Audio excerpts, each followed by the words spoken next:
Good afternoon. Welcome to the Advisory September 2024 webinar. I'm Bill McGuire, and thanks for joining us today. Our topic for today is making cybersecurity and managed IT part of your firm's overall value proposition. This webinar will provide an overview of the importance of cybersecurity and managed IT as part of your RA's overall value proposition. So with that, I'd like to introduce our presenters for today. First, we have our Chief Strategy Officer for Advisory, Stephen Ryder, and Stephen helps advisors find technology solutions that enable them to work securely and successfully. He has more than 20 years of experience in technology and cybersecurity in the financial services industry. And prior to Advisory, Stephen was the founder and president of True North Networks. Also joining us today is John O'Connell, and John is the founder and chief executive officer at the Oasis Group, a firm specializing in helping wealth management and technology firms solve their most complex challenges. The Oasis Group helps firms with technology selection and implementation, sales processes and strategy, and process to attract, sell, propose, onboard, and service new clients. So we want to let you know that the webinar is being recorded and will also be available on the Advisory website.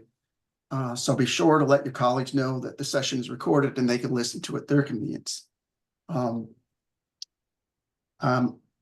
Lastly, we want to let you know that we'll be conducting polls during the webinar, starting with a couple at the very beginning, and we think you'll find them insightful, and it'll help us also better understand what your needs are. So before we start, I'm going to start with these two quick polls. We'll just take a second or two for these to come through on your screen. Just give me 1 second. We'll launch the first one.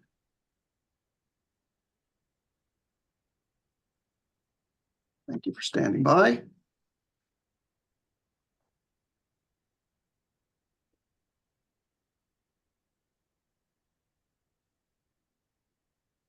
Something that'll pop up on ours too, Bill? Or No, but it's just taking a little time, so I apologize for the no worries. No worries. the delay here. Okay, the first one is going to be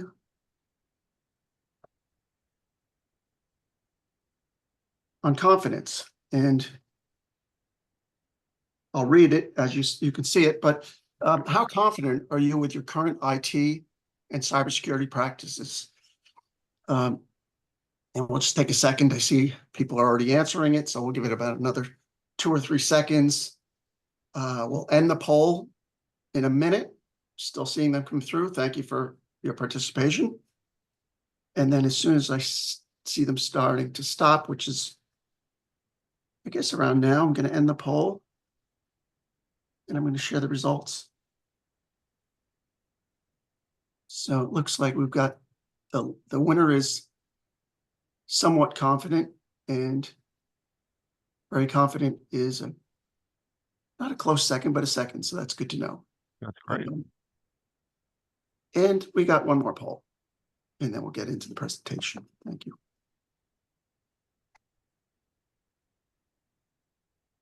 For those somewhat confident, they don't even need to be on the webinar, right, John? They've got to be in pretty good shape. They can always learn something, right? They can always learn something. So Absolutely. yeah, always learn something. It's the beauty of Take one- cybersecurity, right? It's always changing. Yeah, hopefully take one thing away, even one thing away, and we start. You know, I apologize for this. I'm going to move forward. We have a little bit of difficulty with the poll, but we have one other, launched a little later. So Okay. with that, I'm going to hand it over to Stephen and John and to start the presentation. Again, thank you for joining us. Hey, thanks for joining us. I'll start off, and then I'll have John talk a little bit about the national public data breach that I'm sure most of you are aware of.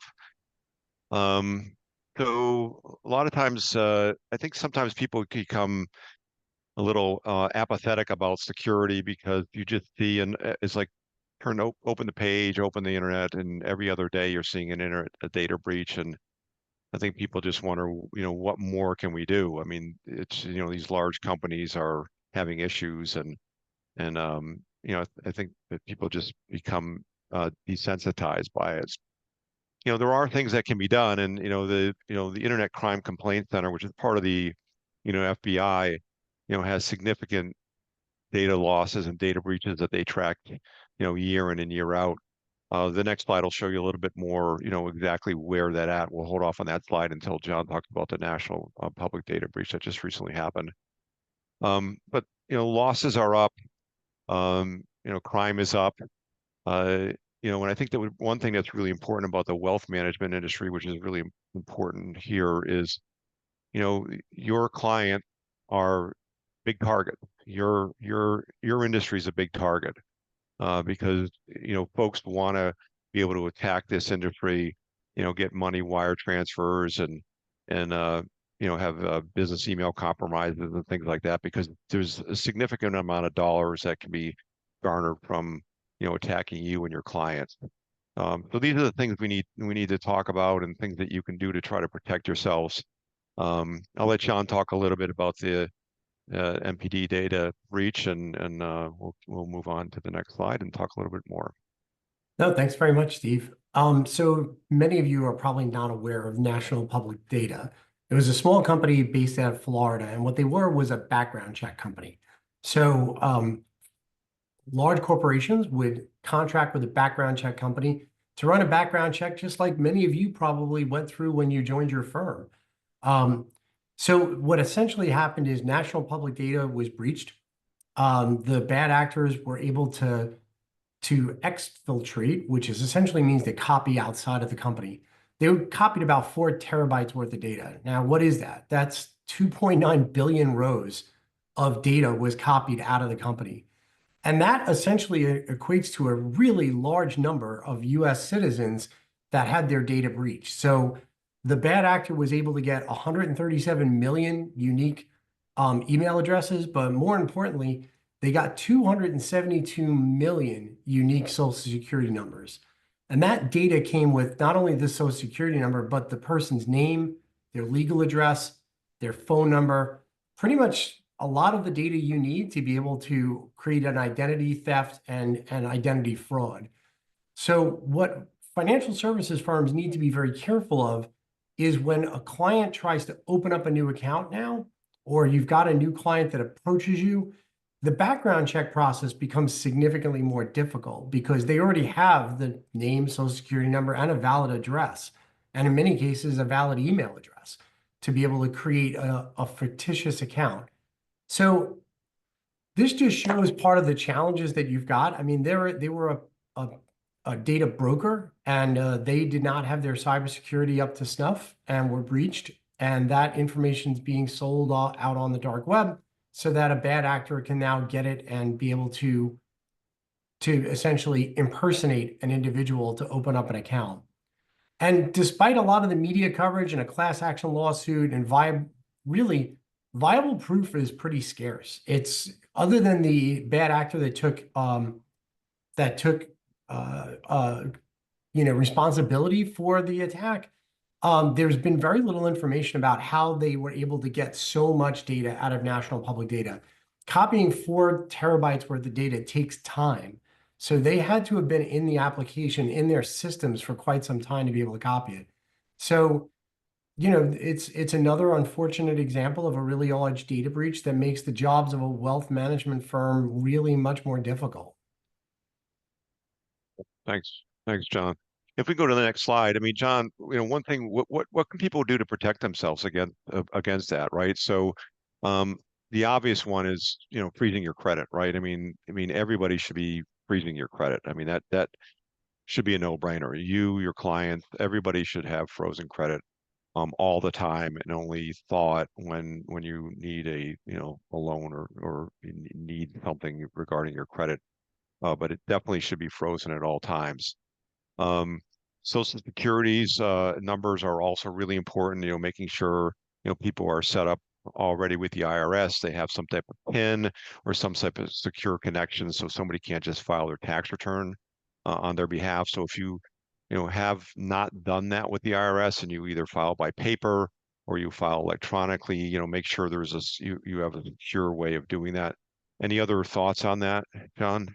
Yeah, I think there's a couple. I think number one, I just wrote an article with the newsletter that I publish around having multiple email accounts, right? So Oh yeah. you should have a separate email account for work, a separate one for your family, a separate one for your financial transactions, and then a separate one that you use for things like online shopping and things like that. Most of the breaches that we find are with email addresses that you've provided to a third party, right? So you should definitely have a separate email address from your financial transactions and what you do with online shopping and things along those lines. So to your point, Steve, the email address you use for your IRS or the fed.gov email address that you have associated with your federal account, that email address should be only used with your financial institutions. So that this way, if the email address that you used with Amazon or that you shopped at, lids.com got breached, that email address doesn't affect your work and certainly doesn't affect your financials. So that's the first thing. And then the second thing is, we do come back to over and over and over again, using a password manager and multi-factor authentication and not using the same password over and over and over again. Password managers make it really easy to have highly complex passwords associated with your account. Now the new norm is your password should be well over 20 characters. I know most of mine are about 40 characters, where the websites will support it. And those should be completely random. So the password that you have to remember the most, obviously, is the password you have to your password manager. And despite the fact that we've had a couple of password managers breached, notably the LastPass breach that happened a couple of years ago, having a good password manager, you're just going to not be low-hanging fruit. You're going to be more difficult to hack. And a bad actor is probably not going to move forward with trying to break into one of your accounts. Now, if an online vendor gets breached, your data is going to be out there. So you can't change your address and you can't change your name, but you should be able to change your password and your email address really quickly. I was at a conference last week. I actually heard a pretty good tip about that, John. I absolutely agree with 100% of what you're saying. Someone was actually suggesting even a more interesting idea, not only having a complex or different password for each location or each website, but even have a prefix. So if it's Amazon, maybe you put AMZN, or if it's Google GOO or something, something that So if a password gets found on the dark web, in fact, oh, it was the Amazon account. It was my eBay account. It was something. So you have a prefix in front of it. So the password's all different. And so again, it's not, Amazon 1234, Google 1234. They're complex passwords after that prefix. But at least then, if you see a compromise or a password out that has been found, which vendor has been compromised, and maybe you may know before the vendor actually reports it, and you can report to say, hey, why is my password been compromised at Amazon, for example? I completely agree. I mean, I was a LastPass user up until the breach, and then I moved over to 1Password. Yeah. I know there were other folks on my team that have moved to Keeper. I think 1Password and Keeper are absolutely fantastic password managers, and people should look at those. I could not get past the LastPass challenges that they had. I think that their communication was not stellar during that whole thing, and that really is what shook my personal confidence in that password manager. That being said, we still have clients that use LastPass, and I would recommend, instead of sharing passwords, or worse, you write them down so that your CSA could use the same password or access some of the information that an advisor uses. Definitely go with a password manager as an opposition to that. And look for one where you can have a shared vault, a shared password capability, like a 1Password or something along those lines. Yeah, I think to add to that too, John, especially in obviously the wealth management industry, you're having wealthy individuals. Like, so for example, great example. So I have a password manager. My wife has the same password manager. We are using LastPass. We are continue to use LastPass. We went through the process of, Yep. complex password, multi-factor, all that stuff. One thing that I found I like about it is, I control or I manage a lot of the financials and a lot of things I manage. My wife doesn't have my password. What happens if I die? Now there's a How, really good example. So all right. in my Yeah, LastPass and my 1Password now, I have a vault that says if John dies. exactly. I'm the same. Yeah, So that vault my wife has access to. So if anything would happen to me, my secret keys and all of that are actually she has access to that in a vault that only she has access to. Um, and then believe it or not, we have in a safe, we have written down, one of the LastPass accounts that well, actually now it's the 1Password, one of the 1Password accounts. So in case anything happened to both my wife and I, our executor, which is one of our kids, would be able to access that. That's a really interesting point, Steve, because this is like a really great conversation for a financial advisor to have with their clients, right? yeah, Is look, what are you doing to make sure that your loved one or your executor has access to all of your accounts after you die? It's great to have, and we've seen many financial advisors that track all of the accounts that you have, right? Your bank accounts, your investment accounts, your 401k accounts, which is an investment account in a different flavor. But a lot of folks don't track, well, what's the password to any of these things, correct. right? So another reason to use a password manager and to recommend that to your clients is for that very reason. If something were to happen to them, how do they access anything in such a digital world? Yeah, I agree with you in the digital world. I mean, for mine, I believe it's 72 hours. So my wife can request the password to my account. If I don't respond within 72 hours, she's automatically granted it. So I would have to respond to say, no, hey, I'm still alive. Yep. Um, or, I don't want you to have access to this. And it goes both ways. So I have the passwords to her account. She has the passwords to my under the same restrictions, that either one of us, if something happens. I do Yep. like I haven't thought about it, if both of us um, pass, what happens. I actually like that idea too, John, as another option. I'll have to start thinking about. So I appreciate that tip today. So thanks. You're very welcome. Yeah, yeah. This slide here again is just a little bit more of Internet Crime Complaint Center from the FBI. It shows, you try to focus on, where do you spend the most dollars, right? At the end of the day, we are all in the same business. We're managing risk. You're managing risk for your clients. We're managing risk for our clients.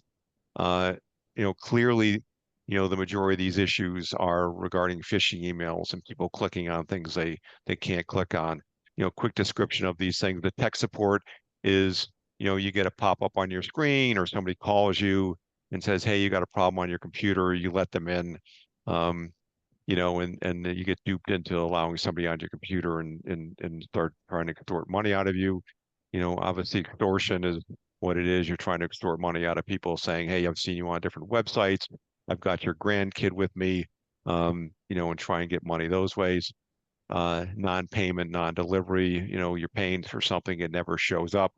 Um, and then, you know, obviously the personal data breaches, national MPD is a perfect example of the personal data breach, Yep. that they had nothing, uh, no control over that.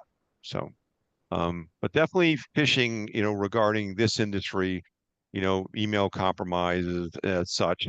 There's been a number of incidents within, the SEC just recently fined a firm $850,000 for an email compromise. It wasn't even an email compromise. It was more inserting themselves into an email chain and pretending to be uh, one of the employees of the team and asking money to be wired to Hong Kong. They didn't do any searching. They didn't do any follow-up phone calls, and sure enough, you know, uh, wired the money where it shouldn't have gone. They ended up losing um, $6.8 million. They recovered about 2.8 of it, and the firm was liable for $4 million. And I haven't found whether the cyber insurance covered that or not. I don't believe it did. So not only was the firm out $850,000 for the fine with the SEC, but the firm was also out another $4 million to make their clients whole. You bring up an excellent point there. I mean, the cyber insurance, you really do need to look at your policy, right? And in many cases, your processes can affect the ability for you to get coverage. So let's take that as a really good example. A best practice would be if a client calls you requesting a wire transfer, take the instructions down and then say to the client, look, we're going to call you back to confirm this. Call the client back, not with the phone number they give you, but with the Right. phone number that's in your CRM, right? Because they may say, well, call me back on my cell phone, which is different from the CRM. That could be the bad actor. So you should validate that by calling them back from a number that's in your CRM. And when you do, say, hey, we just spoke. You gave us a set of instructions. Could you just repeat those to verify that we have the instructions correct? Don't say to them what they've asked you to do, right? Have them repeat what they've asked for from a cold question so that they're not able to lead an answer or make up an answer at that point. And you should ask them to verify everything, not just verify that you asked for a wire transfer, but what was the wire transfer? If they said, well, I asked for a wire transfer, say, could you give me all the details again, the account number, the amount? And if those don't match, that should be a major red flag, and it should be escalated to your chief compliance officer almost immediately. So, you know, But John, what if it's urgent? I mean, should you just cut it, some corners if it's urgent and you should just make sure never you help cut. that client? No, you're a fiduciary. You're responsible to safeguard your client's money. So no, do not cut corners. Which is really funny, Steve, right? Because there are Right? some advisors that are like, well, this is a really large client for me. Yes, that means they're actually a higher probability of someone trying to nefariously get money from you for that client. Yeah, absolutely. That creating that sense of urgency really is, we're right as you and I know, John. I mean, security is not convenient, right? I mean, everything we do slows down the process, right? Whether it's multi-factor authentication, whether it's email confirmation, phone call confirmation, whatever level of security, slows down the process.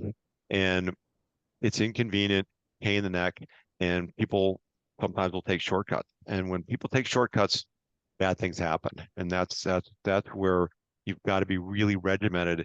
And again, where John was going with the cybersecurity policy, if you have a policy in place that you're supposed to make a phone call or verify or have a code word or something along with your client, and you don't follow that process, you know, will will the insurance policy cover it? Exactly.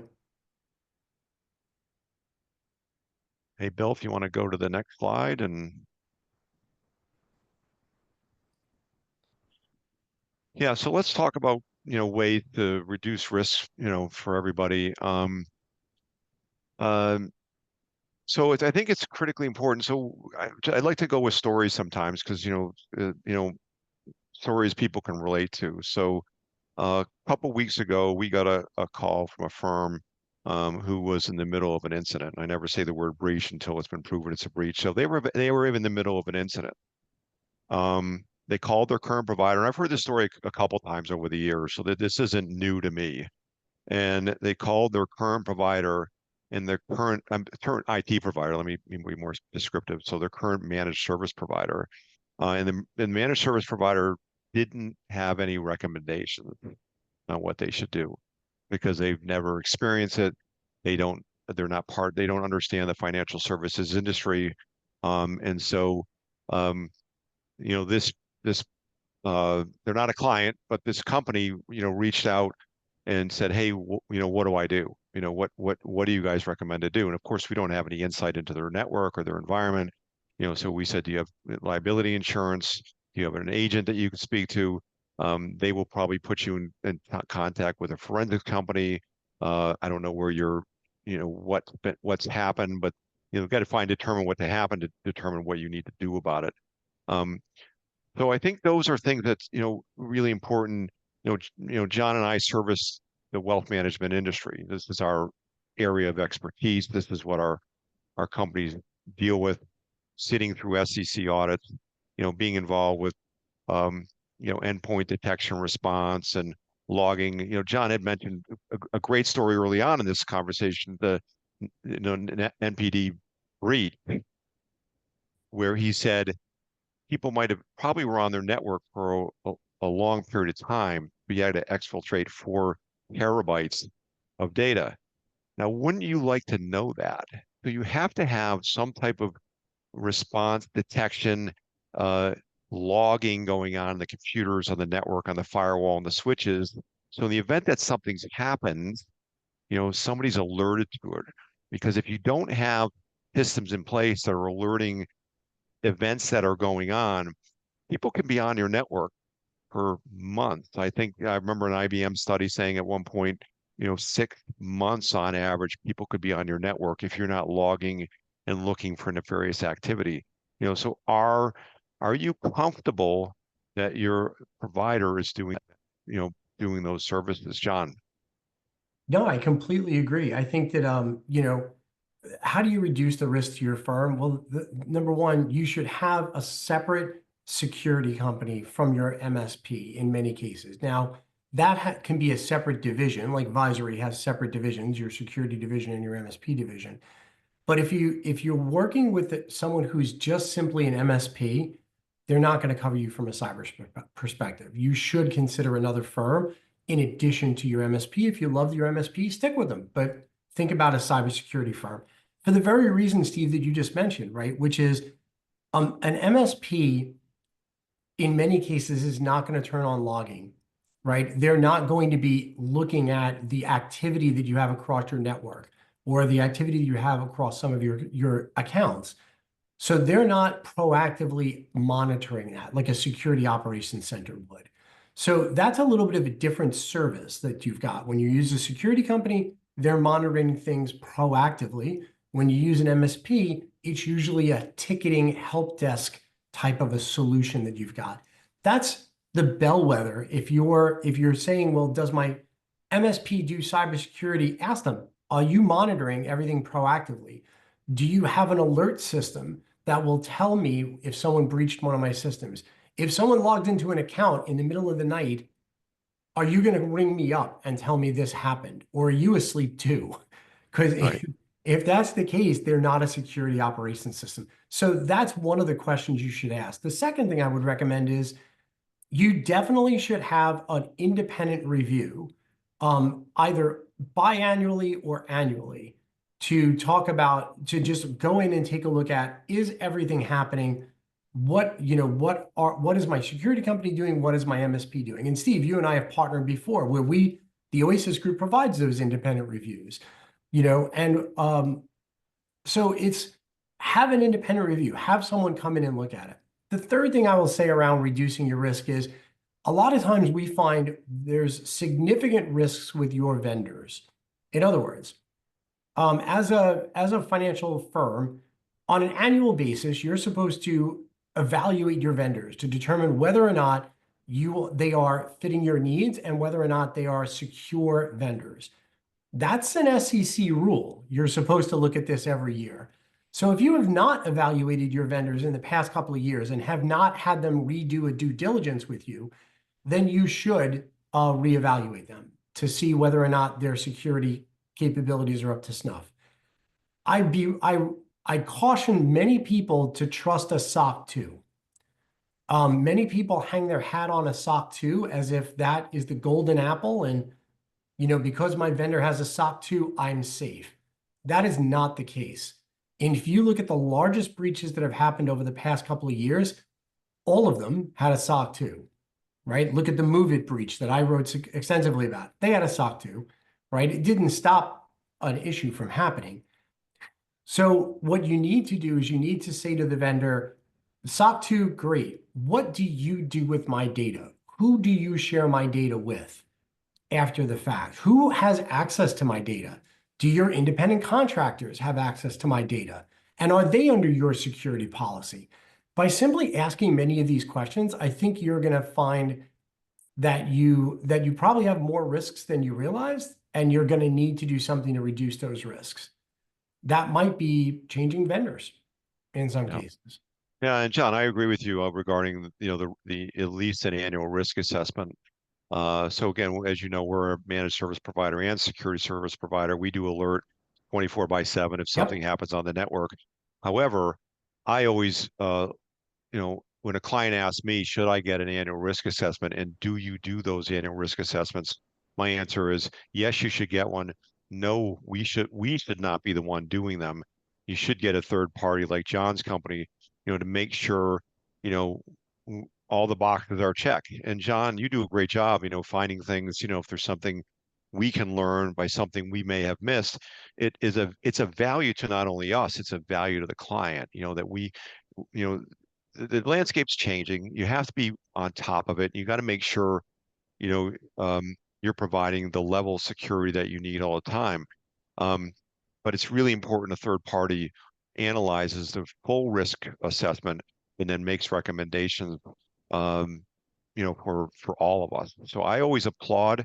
I never am ashamed. I don't. You know, we there are things that are found, and that's the job. I mean, that is a job that we all have to look at ourselves. I mean, we look at life as a fiduciary to you as you are to your clients. And so it's in our best interest, which is in your best interest and your client's best interest, to have those types of risk assessments.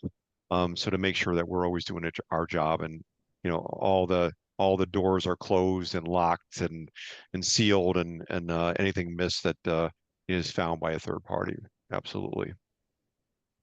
And Yeah. your company has been a great company to work with, Steve, on a lot of these. So thank you for Yeah. that. Yeah. Yeah. No, my pleasure. One last thing that Go go if ahead. it's okay, one last point that I'll make is around the how do I explain it to my clients, right? So I think the easiest way to do that is to explain to your clients things that they can do to secure themselves a little bit more, right? Talk to them about multi-factor authentication. Talk with them about different email accounts, as the example that I gave you from my newsletter, right? Talk with them about locking their credit. Steve, you brought that up, freezing their credit. It's a huge best practice to freeze their credit, and as an advisor, you can have that conversation with them. So my recommendation is have that conversation with your client. Explain to them why these things make sense in their lives. And then they won't be surprised when there's a multi-factor authentication or you have a verification process for high risk things like a wire transfer, high risk transactions. So those are you'll build that level of comfort by proactively having a conversation with them. And that doesn't need to Well, be you bring up each client and say something. That could be you simply take some of the stuff I write in my newsletter, repurpose it and put it in your newsletter and send it out to your clients. That would be completely fine, but start that conversation somehow. I also know, and I'm sure a number of you have had your clients or prospects discuss with you, what are you doing to protect my data and my personal information? I've seen instances where, similar to the company I mentioned earlier about that was going through an incident. We've had uh, other prospects talk to us and say, hey, I got to talk to you guys because I have a pretty large client that wants to come on board with us. And I can't tell them I have a really great cybersecurity plan in place. I'm using a local IT provider. I think they're doing a good job, but they really don't understand the SEC, the requirements. They aren't giving me reporting and logging and security reports. And I need to show this prospect that we have all these things in place. So I think there is marketing value as well. That if you have a pretty good delivery of security services that you can tell your clients or prospect, they'll have some comfort. They'll have some comfort that they've chosen your company to place their money and feel that you are taking seriously security for sure. Yep. All right, next slide. Is there another poll, Bill, or are we you got that poll thing working, or we're just gonna not go with any more polls? If you're talking, I can't hear you, but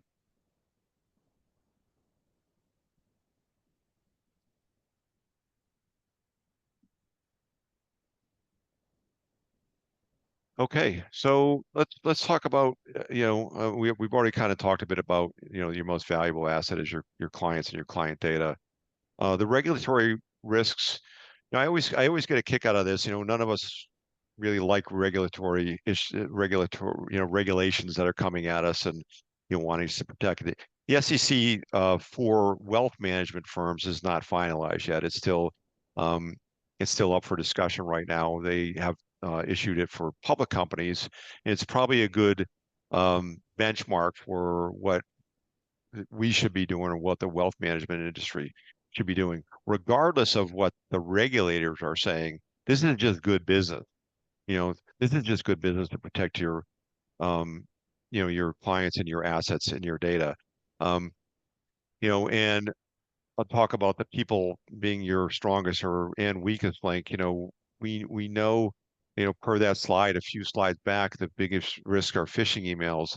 And if people are not being trained, discussed, making sure the processes are in place to discuss wire transfers and how you manage people's money, those are really critical aspects of having those conversations internally with your team and having regular conversations with your team.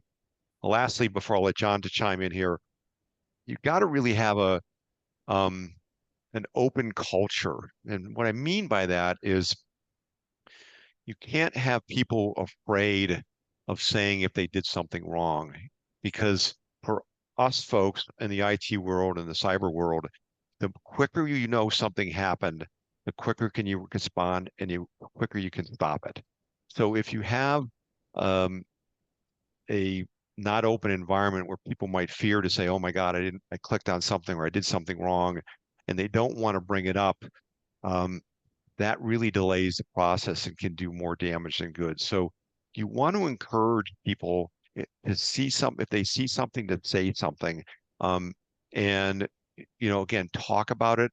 And even if it's a phishing email and they didn't click on it, you know, you don't want to just delete it, because what if I don't click on it, but then John clicked on it, and it's the same phishing email? I mean, it'd be good to say, hey, I just got this phishing email. Be on the lookout for it. So you want to have that communication open to be sure that everybody in the firm is aware, cybersecurity aware, reaching out. I do that in the company all the time. I mean, I used to be a CEO at True North. Now I'm Chief Strategy Officer Advisory. It's kind of funny. I get less now that I'm not the CEO anymore, but I used to get a lot of random phishing emails, and I would send it to the entire company and say, hey, um, nice try. Or some people would send me the email and say they pretended to be me. And this whole communication stream of making sure people are aware this stuff is going through the system is just a way to really protect yourself. Yeah, I would agree. I think that the ability to report a challenge or an issue that they see is really important. You have to build a culture where it's okay to raise your hand and say, hey, something doesn't smell right here, or there's a challenge. Let's take as a good example, right? The really large client that calls in for the wire transfer. In all likelihood, they're going to be not necessarily speaking with the advisor. They may be speaking with one of your client service associates. It's okay to have your client service associate follow the book. And then if something doesn't sound right, for example, they call back to verify the account number is different or the dollar amount was different, it's okay for them to say, let me escalate this, right? And you've got to define that escalation path so that they know who to call. That should be your chief compliance officer. But there's got to be a way for them to get in touch with them and raise that issue. The next is, you know, many of the firms that are out there, and Steve, you guys provide, like a KnowBe4 or like a phishing service. There needs to be a round robin around that. So if you send out simulated phishing emails to your organization and people consistently fail them, you need to be able to look at that and bring it back to a training aspect and say, hey, let's get you trained on how to look at a phishing email and how to recognize one. Phishing emails are getting really, really good. Thank you for artificial intelligence for Yeah. making phishing emails significantly better. But it is becoming more complicated. Phishing emails are a lot more targeted. I got one the other day that said that my HR department was sending me information on my bonus, right, with a link associated with it. Of Hope it was a course, good bonus, John. Hope it was a good one. hopefully it was a very good bonus. Which was really funny because the only person who gives out bonuses in the Oasis group is me. So Yeah. having the HR department reach out to me to confirm a bonus was interesting. But the email was really well done. It had our logo, it had HR at the Oasis group as the simulated email. So it was actually quite good. Um, it was completely fictitious. And if anyone in my organization clicked on that, that would be problematic. Now, we do cybersecurity incident response and cybersecurity reviews. So my team is well trained not to do that. But imagine if that had come into a much larger organization, like many of the clients that we have, right? Where our customers are, firms that have between 100 and 200 or more individuals within the firm on the advisory side. It's very difficult for them necessarily when you get into a large organization to determine whether it's a phishing email or not. So train your team, continually train your team, have a round robin, make it easy for someone to raise an issue. Those are areas that I think can not only reduce your risks, but strengthen that weakest link, which is normally your people, unfortunately.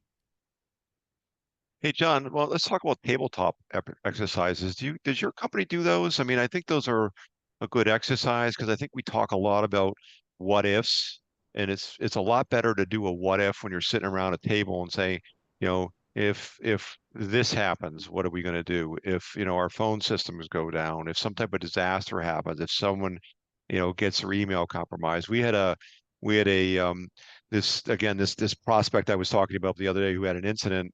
um, their custodian, because of the incident, blocked the person from getting access to do any trades, for example. So they were shut down from trading. So somebody else in the company had to take over the trading responsibility, who was not really adverse to it in a while. And so basically they shut down the ability for them to execute trades because Yep. the computer was compromised. What do you do, right? Um, John, any thoughts I on think that? tabletop exercises are a fantastic way to go on that. Like that's a really great example. We actually had a customer in a similar situation. One of the laptops was lost, right? Oh wow, So yeah, the first thing that we said to them is, well, did you report that loss like as a crime? And they were like, well, no, we don't know who to call. Well, that's a problem. You yeah. really should know who to call for that. And number one, that's going to be the local law enforcement for the jurisdiction where the laptop was lost. And unfortunately, because there was PII on that computer and you are regulated, you should open up an incident with the Federal Bureau of Investigation, right? You should open up a CISSP with them. So they had no idea that they had that responsibility. And when I said, well, do you know the local field office for the FBI that you can at least call and let them know? They did not even know what jurisdiction they were in for the local field office. So, I use that as an example. And also, of course, they reported it to the custodian. The custodian locked all trading accounts, right? Right, right. So we said, okay, well, who's your contact at the custodian to work through this? And they're like, well, we don't have one. We have an incident number from them. And I'm like, okay, so you have no idea who to even call the custodian.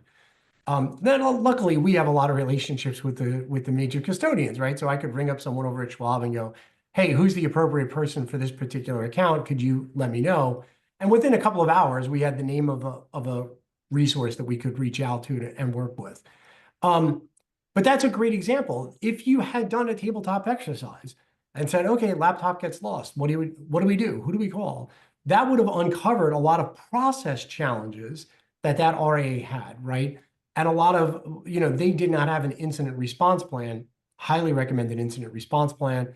Tabletop exercises can inform your incident response plan and strengthen it so that when something really bad happens, you're not trying to figure out what to do, you're doing what you should do. And And that's a it also be really big difference. Yeah, and I also was going to say, I'm going to add to that, John, too. It'd be also great, going through that process and say, how do if the laptop is encrypted, you probably don't have an incident, right? You have a theft. but if a laptop, you can prove it's encrypted and you even document it's encrypted, you're in a lot better light going through that process to have some type of documentation and proof, hey, the laptop's encrypted. I have a theft going on, but I don't have an incident or a security incident going on here, Yep. you know? Yeah, unfortunately, with this particular client, when I asked them if their laptop was encrypted, they had no idea. No, yeah. Well, so there you go, right? So Yeah, that's why you go through the tabletop exercise to make sure exactly. you can make sure those are encrypted. One other thing I want to bring up, and I know we got probably some questions we want to get to, but I think oftentimes get overlooked is a merger and acquisition. So when a firm is looking to acquire other firms, they look at their financials, they look at, the culture, is there a fit? Um, you know, uh, a lot of other things, but I think oftentimes what's overlooked is whether or not the firm they're acquiring is going through an incident. And of course, they may not even know.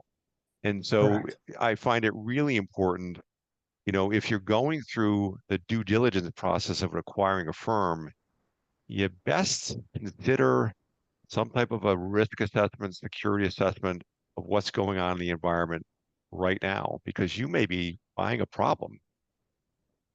Absolutely. You should definitely do a risk assessment if you're making any kind of acquisition. You're going to spend some very good money on that acquisition. You need to know what you're getting yourself into.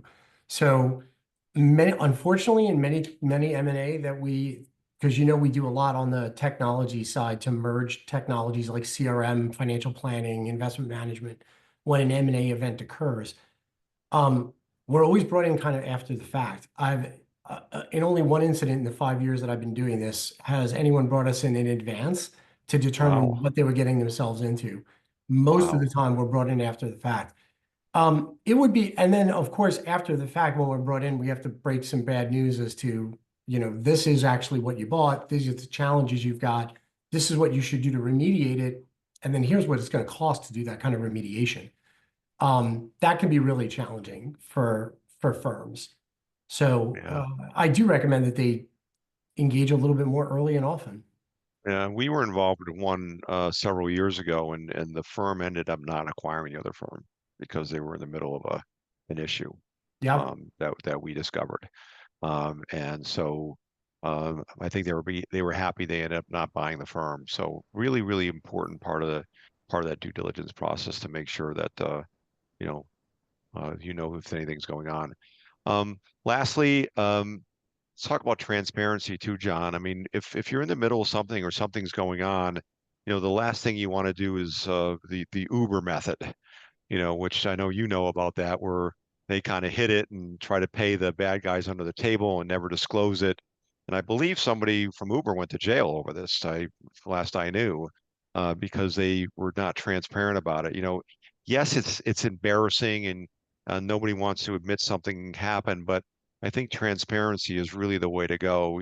Being honest and do the research and disclose what you need to disclose and make sure the parties are knowing what's going on during this process. So any thoughts on that? yeah, absolutely. I do think that the truth will set you free. Yeah. So you need to understand what the incident was and the extent of the incident, right? And then you can determine what your compliance or what your regulatory requirement is to disclose. So the first thing I always recommend is, and I agree with what you said earlier, Steve, it's not a breach until you prove that data moved out of the organization, right? Absolutely. And you don't want to use that word in a sentence until you. No, you definitely don't want to use that word in a sentence, especially with a regulator. And that's one of the reasons why if you have an incident or you suspect that there's an incident, I really recommend you get someone who's done this before, who's a professional and can come in and have a conversation with you to understand what happened, to determine what really happened, like whether or not data did leave the organization or not. I'll give you a really interesting story around that. Like we had a client that suffered an incident. We did determine that it was a possibility that data was exposed, right? Because they did have access to the laptop. They had access to the person's email address for a while, for about a month and a half. The client that we were working with, the company we were working with, did not have any remote monitoring. So they didn't know that someone had access to the email for a month and a half. there was a security company that was going to deploy CrowdStrike on the machine, and that's when they figured out that there was a problem that someone else had access to that email account. When we wound up going through the entire thing, they were required under regulatory statutes to be able to notify a couple of the state regulators that clients in their state had been affected. We were able to bring that to their attention in conjunction with they wound up leveraging an outside compliance firm to come in for the incident. And between the Oasis Group and the outside compliance firm, we were able to explain to them, no, you need to kind of hit the brakes here for a minute. You're going to need to notify some of the state regulators and then bring the SEC in before you notify any clients of any challenges. And that was really important because had they notified the clients before the state regulator, they would have been sideways with the state regulator. And that would have cost them, without any doubt, that would have cost them a lot more money in fines, right? So I do recommend that, if you have an incident, hire someone in that really knows what they're doing, figure out what the extent of it is, and then figure out your best path forward. But reacting quickly to just notify clients, don't do that. And trying to brush it under the rug, don't do that either. And you may not I need to really don't notify recommend it. clients and you may not need to notify clients if nothing's really happened, if No, no you might data not was need taken. to. Yeah, you might not need to. You may find out that it was an incident and there was no loss of data, or there was no exposure of data beyond data that was already public, in which case you can move on. There's no reason to notify any of the regulators based on that. You know what I mean? But it's an incident by incident basis, and you really do need to evaluate that on an incident by incident basis. Absolutely. Hey, Bill, let's grab some questions. We're running out of time. I know there were probably some that was sent in early on, but I don't know if you've got any questions you want to ask, and maybe John and I can do our best over the next several minutes to answer as many as we can.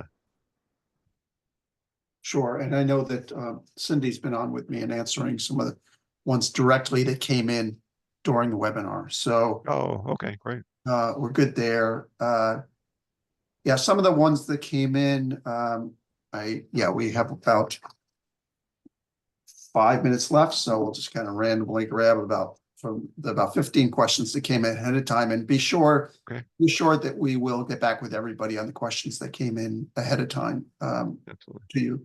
But I know that one of the ones, John, I believe we said that you were looking to answer was, are you able to work with firms on cybersecurity solutions that use GoDaddy? Absolutely. Absolutely. If you're thinking of GoDaddy, that's going to be where your website's hosted in all likelihood.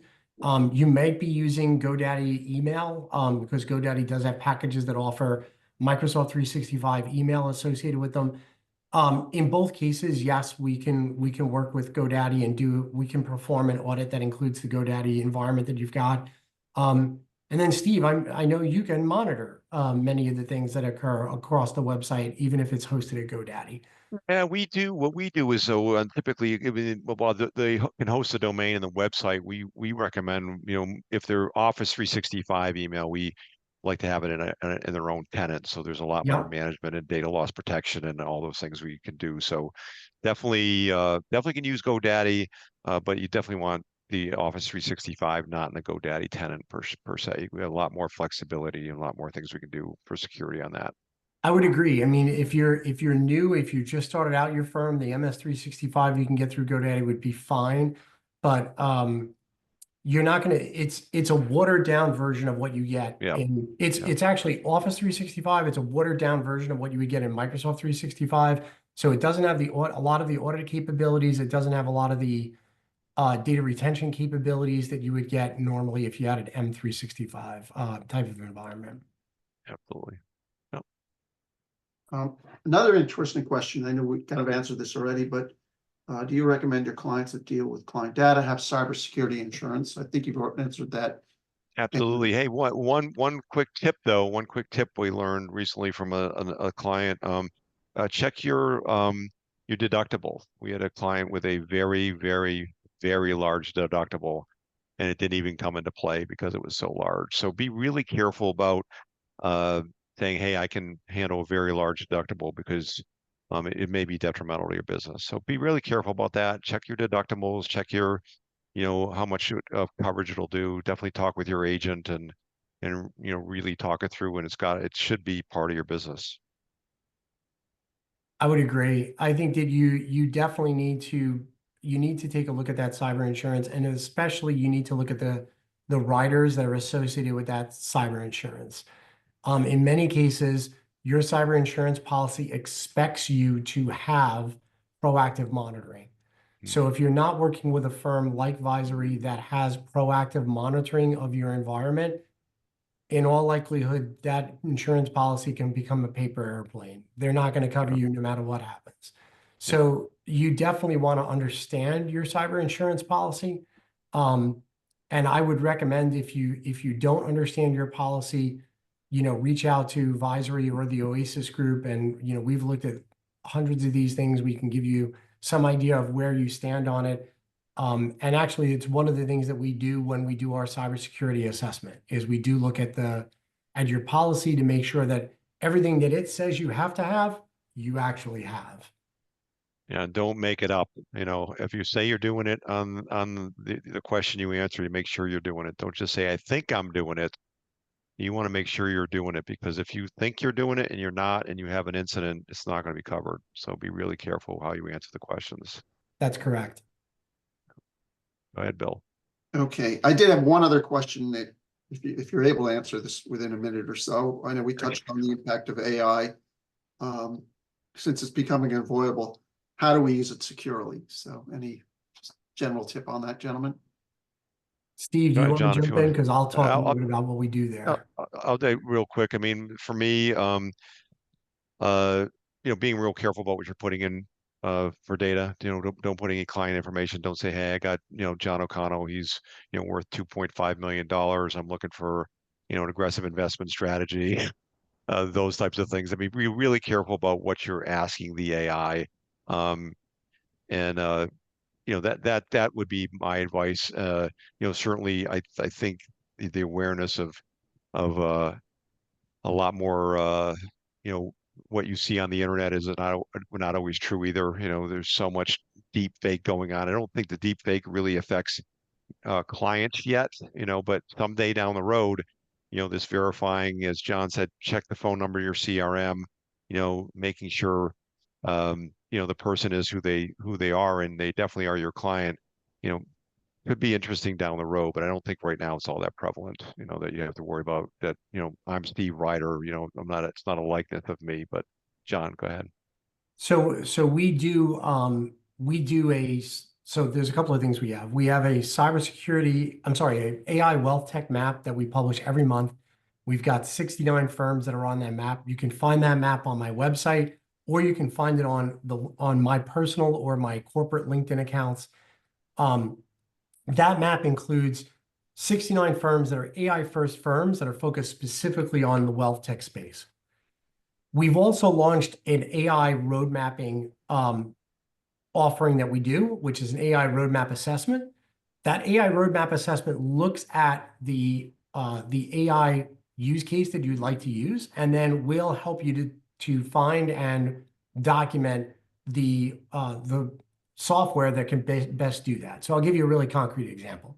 A lot of people are using note-taking applications today, right? So if you took a look at our AI wealth tech map, there's 15 note-taking applications out there. Which one do you go to? Well, in a nutshell, I would recommend you look at some of the wealth management specific ones first, and that's a different section on our AI wealth tech map. And then second, you've got to ask some of the right questions. If you're a broker dealer, for example, you'll probably likely to want to have the recordings of those conversations. If you're an RIA, you're likely not to want the recordings of those conversations. So knowing some of those key questions, and then how is the data used? If you're recording a conversation, how do you disclose that to the other person on the phone or the other person on your Zoom so that they know you're recording the conversation? Where is that data sent? If it goes to an LLM, does the LLM save that data or use it for training purposes, or is the LLM not using that data? So there's quite a few questions that you should be asking to safely use AI. And what I would recommend is If you're interested in it, reach out to us. We can definitely help with the set of questions you should be asking. We can help guide you in the right direction. Whether you're using that for note taking or you want to use that to create marketing materials, there are a lot of people today using things like Jasper and other capabilities like that to generate marketing materials for their firm, all of which you can use safely. You just need to make sure that it's in a compliant way and that you've done your vendor due diligence. And we can definitely help people with that. Thanks, John. I right, know well- we're out of time here, so go ahead, Bill, if you want to Well, I wrap was up. just gonna say, yeah, thank you. There's the contact information. Of course, we'll send a follow-up email with both John and Steve's contact information for the firms. And yeah, just thank you. And Steve, I interrupted you, so maybe close it No, out. thanks everybody. Appreciate everybody's time today. Hopefully you found something helpful, and for those who felt their cybersecurity was great, hopefully there's one thing maybe you learned today. And we certainly appreciate your time. And if there's anything we can do to help you, we're both readily available to give any assistance. So thank you all. Thanks, everyone. Thank you for having me, Steve. Yeah, thanks you. Thanks for joining, John. Have a good one. Thanks. Bye-bye.